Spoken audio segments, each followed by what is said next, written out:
Hi guys, it is I, Becca Lori Hector, here from my backyard with Becca's Backyard Live. I'm just gonna lower that a little bit. There you go. All right, so here we are in the official backyard. I took us downstairs today, you guys, off the porch. And I hope to be doing it down here for the rest of the summer until the weather goes poo again. So this is the backyard. You can see over my shoulder this way. That's Penny. So I'm out here with all the dogs. Antonio's floating about, and this is kind of what I do for myself kind of throughout the day, is making sure that I take the breaks to sit in the sunshine, to get out in some fresh air, and to not just kind of get trapped in the mentality of whatever it is that I'm doing, but instead to kind of reground myself with my reality. And so I love sitting out here. It's one of my favorite things. And you can see that the dogs have tons of space to run, and I love that. So I love kind of hanging out here, being with them and enjoying everything. Currently sitting on the floor because I wanted you guys to get a good view, but also I wasn't really ready, I guess, down here to really do this down here. So I hadn't really thought about tables and chairs and where to put everything. And so I'm going to sit on the floor for right now, but I might just always sit on the floor. I really am a floor sitter by nature, so maybe it's more natural for me to be down here anyway. So yeah, so here we are. Let's talk. Let's talk about some stuff. We've been doing some really like fun little things for the last couple of weeks on the live stream, just little quizzes and things like that. And you guys seem to have enjoyed that. But I don't want to do that all the time because while I want us to have fun and get to know each other and all of that, I also want to make sure we sort of stay on track in our thinking pattern, kind of how, in the process of creating this life that we're trying to build, where we don't need a vacation from it. So as we're on that journey, just have the live stream be sort of silly and not useful and thought provoking and stuff like that. So, yeah, let's keep talking. Let's keep talking about stuff. So, I guess the number one topic, we have to talk about it. We have to talk about the disease, right?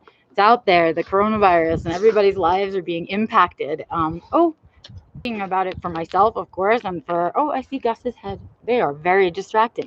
But yeah, been thinking about it in terms of what I'm kind of going through with it and what you guys might be going through with it. Hey Joe, hey Nancy, thank you. I love the view. I thought you guys would enjoy it. Kind of live vicariously through me. It feels like we're in this sharing a space then, and it's nice. But yeah, so this whole virus has sort of upset the whole world. I think it's the first time that, at least in my lifetime, where I really remember feeling like everyone in the whole world was in it together, right? Not just my country or my city or my state, but everyone. So we're all impacted, which means like there is no part of life that isn't really kind of impacted by everybody needing the social isolation, social distancing or whatever, and everybody needing to sort of stay in small groups and not reinfecting each other as we go on to learn more and more about it, right? So we have some information, it's limited information. We're learning more, but studies are kind of, it just is happening. How do you do a study of something that's in process of happening, right?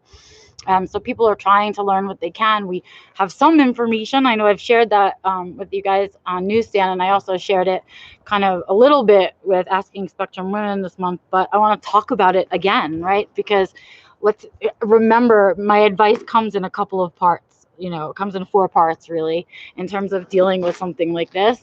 And I think we just need to talk about it. So first thing first for me is facts, right? So we want to make sure that any of our beliefs or any decisions that we make about kind of how we're handling this are based in fact, not based on misinformation. Promising cures for coronavirus, and that doesn't exist, right? So we want to make sure that we stay on top of those people and we don't get taken advantage of in that situation. And that means you have to be educated and up to date. And that means making sure you're getting your information from a quality source. So I'm really limiting. It's not an unheard of virus. The coronavirus is actually a category of viruses that we call the common cold or flu, right? And so it kind of behaves the same way that those things are, but because it's progression and how to treat it and how it's kind of functions in the body and how it gets passed is a little bit different than other coronaviruses, we're kind of guessing on some of the facts based on the coronaviruses that we do know. So this novel strain, which is the one that we're dealing with, is a new strain. It was originally found only in animals, and it came to us through an area where they had a live market, and it passed. The virus itself evolved. It needed new hosts. It evolved to be able to exist in human beings and not just in animals. And so it got transferred. And that's not the first time that's happened with viruses. We all remember kind of MRSA, for example. It's another good one that went from animals to people. That is a coronavirus. It passes through respiratory fluid, through the fluids in your body, in particular the ones that come out of your lungs, right? And they go into the air, and they're really tiny droplets, and somebody who's really close to you can breathe that in. And that happens on a daily basis with us. It's not new information. We know that's how germs pass. And we also know that because it's a virus, antibiotics won't work, right? Antibiotics is that with this particular virus, it doesn't live well on surfaces. It doesn't survive for very long on surfaces, but it is now seeming to stay alive on surfaces for about 3 to 4 days, which is why you want to wash your hands. And then, of course, it incubates in the human body, and we know that most coronaviruses incubate for a period of 14 days. That's the longest you can kind of carry it without before showing symptoms while it's kind of incubating in your body. And that's where we get the 14-day quarantine period that everyone's talking about. So those are the facts, right? That's how it passed. That's what this thing is. And of course, with all colds and flus, if you don't stay hydrated and you don't take care of yourself, or you're already someone who is impacted with illness, it's going to take its toll. And that's what we're talking about here. And so why are we doing all of the social distancing? What's the reason for the social distancing? What's the theory behind it, right? And it's a theory that what we're trying to do is that we can't really stop the virus, but what we can do is stop the stress on our institutional systems, right, on our infrastructure. In particular, our medical infrastructure. That's really one that's taking the hit right now, right? And so the concept is, if as many of us as possible can keep ourselves well and keep ourselves out of the hospital, the less stress we're putting on the hospital and its workers and all the caregivers, and we won't have a scenario that gets out of our control. Whereas if we just all go about our business as normal and everyone gets sick and a huge many of us end up in the hospital, we've now placed so much pressure on the system that it's no longer functioning to help anybody. So that's what they mean when they say flatten the curve. You're going to see that all over. We want to, instead of it being such a huge apex and an extreme curve that we're seeing in the amount of people needing medical care, we want to try and flatten it and make it not quite so extreme, right? And so, oh, sorry, Joe, I can't really control that up here in the mountains, the bad signal. I hope it'll clear itself up. It tends to go in and out, so I'm sorry about that. And anyway, so that's the factual information that we have. So you want to stay there. You want to stay educated with the information as it comes out. And the next piece is you want to make sure that not only do you stay educated, but you also sort of control your input. How much that you're taking in, how much you're sort of allowing in, and from where, how much of that input. So how much of your day is spent kind of learning about, reading about, seeing about, all of that about the coronavirus.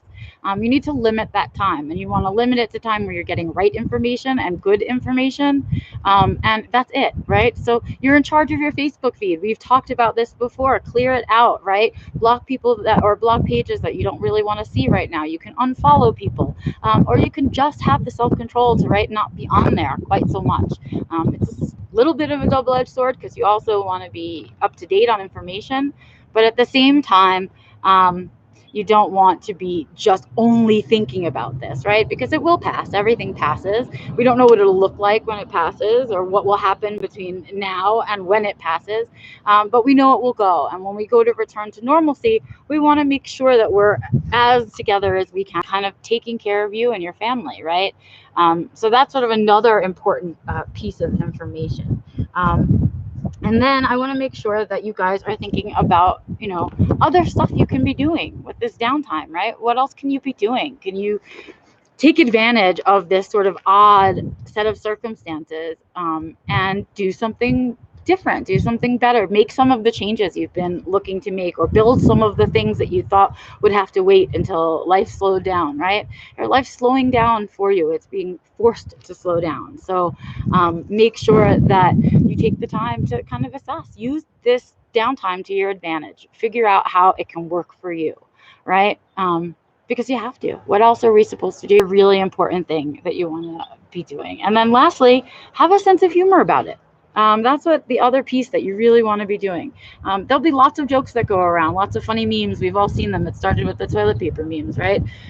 And you have to laugh. You have to allow yourself to laugh. Nobody is out there thinking that. That it's not a serious situation, that people aren't suffering, that this isn't a bad situation. They're not making jokes like it's not a serious situation, but that's how the human brain kind of survives, is through laughter in it. You know what I mean? So that's some of my general advice for you guys as we go through this crisis. It was Penny, and that's kind of what I was thinking about. And then I thought, well, what else can I do to kind of get us back, or keep us, even not get us back, keep us kind of on track of where we've been headed on the live stream, and kind of in this little circle that we live in, right? Our little bubble of support that we have made ourselves, right? So I wrote some notes for myself because I didn't want to forget. It's now so much information in my head, forget it. I'm not barely remembering where my toothbrush is.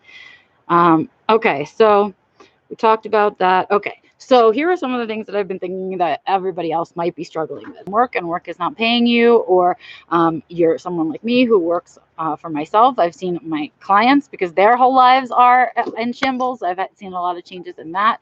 Of course, all my speaking engagements have been canceled for this spring. All right, Fiona off. Have been canceled for the spring. And so that for me is going to be a big financial hit. Our routine has just been like, it's gone. You can't even quite find it anymore, right? And so getting back into that, getting back into your routine, or finding a new routine, some kind of way to really balance out your day, and to make it feel more secure. Because if you can ground yourself in routine activities, some of that anxiety will start to lift. Right. So these are all kind of like tips and tricks for that stuff. But these are the issues that I've been thinking, like what's affecting me and what's kind of affecting you guys for all of this.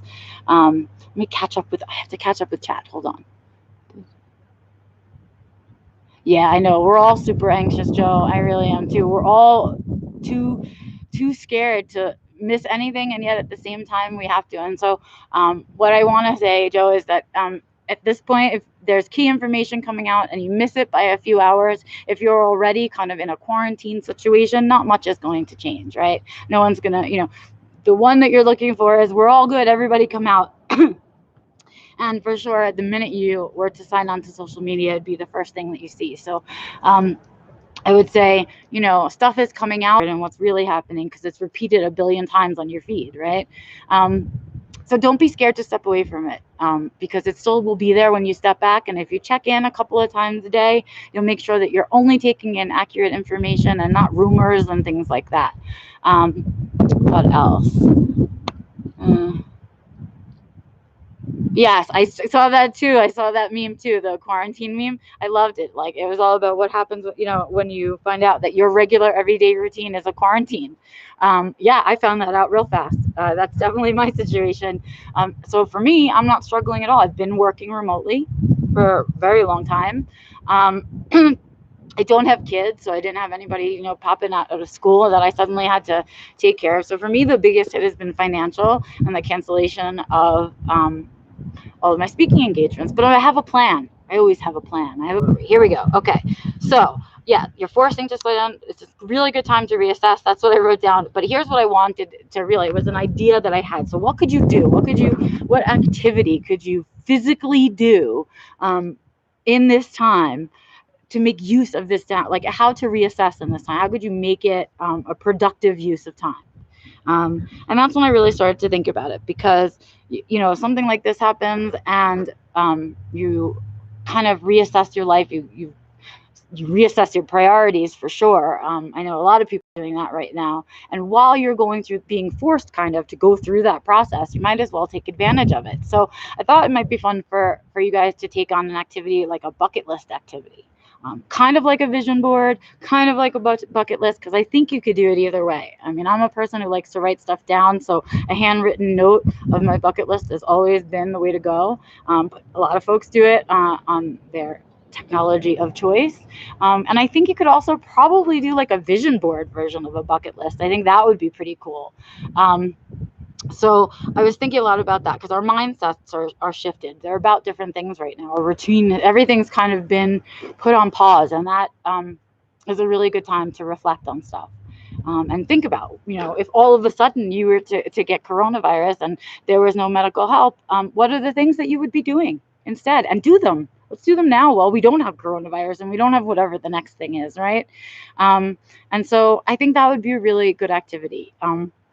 It's something that I've actually been working on. And if I tell you that they were basic things like falling in love, getting married, having a backyard, okay, having dogs. And now I have those things, and I've been kind of reassessing and thinking about what are new things to put on my bucket list. What are some bigger, more challenging things I can put on my bucket list? And those things help me sort of to set up a tone for for what my activity is, what I'm choosing to say yes and no to. And I think that that'll be an important way for you guys to maybe set some goals with it and make use of this sort of odd time in our history right now, and try and make it a productive use of your time. Let's see. You still have to work, Nancy? Ugh. I see. That's the stuff I'm curious about, and kind of what are the things that of this whole thing that has impacted you the most? I think for many, every day we're sort of in a new place and we're learning new things, and so we're having to stay up on that. And so I really wanted to deal with that piece, I guess, today, the anxiety piece, and give you something productive to do when the anxiety kind of kicks in.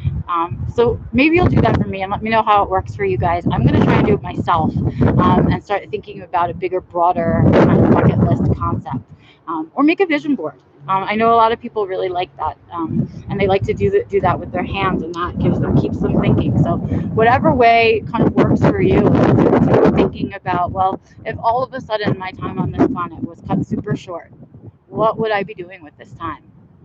And get out there and do it. And with that thought, I leave you, ladies, gentlemen, if you're out there. It's good to see you guys every week. I'm happy to be able to be checking base with you because we do things technologically, and to be able to share the nice weather, the backyard, and everything with you, the dogs. And I hope to see you next week. I really do. But before I go, I promised you I was going to tell you. So I'm going to share this with you because it's really almost a very new idea, like as in I thought of it yesterday. And I was really frustrated thinking about how so many people were going to be missing out on hearing my presentation and hearing my keynote, and the opportunity for that to be recorded and kind of shared with other people. And it seemed like such a silly thing to have people miss out on. So what I think I'm going to be doing, what I'm fairly certain I'm going to be doing, is I think I'm going to do a webinar of my keynote that I was going to be giving with the full presentation and all of that online, obviously. Do it like this, via something, not sure yet. Charge a very small amount for those of you that, if either you were going to the conference or conferences that I was going to be speaking at, or for those of you that couldn't get to a conference that I'm speaking at but wanted to. So you can at least still catch my keynote. So I hope there'll be some folks interested in that. So keep that in mind. Keep your eyes peeled for that information, because I'm figuring it out now, the logistics of it. But I'm thinking I'll do it somewhere in April, just because I might as well. That's when I was going to be doing it. And so keep your eye out for that stuff. I want to make sure that you guys know that I'm doing it, since most of what I do is for you guys. All right. With the big truck and all of that good news, and the gorgeous Great Dane in the background, I am going to say adios to you guys. I'm going to remind you to wash your hands, remind you to social distance, remind you not to panic, and to keep only accurate information in your head. And don't forget to do something grounding and get away from it. With that, I will see you on Friday with this week's installment of Neurodiversity Newsstand. And hopefully I'll see you back here again next Tuesday for the next installment of Becca's Backyard Live. I'm Becca Lori Hector. I'll see you next time from wherever I'm at. Have an amazing one, guys. Email me if you have anything to say or suggestions or questions. I'm always available.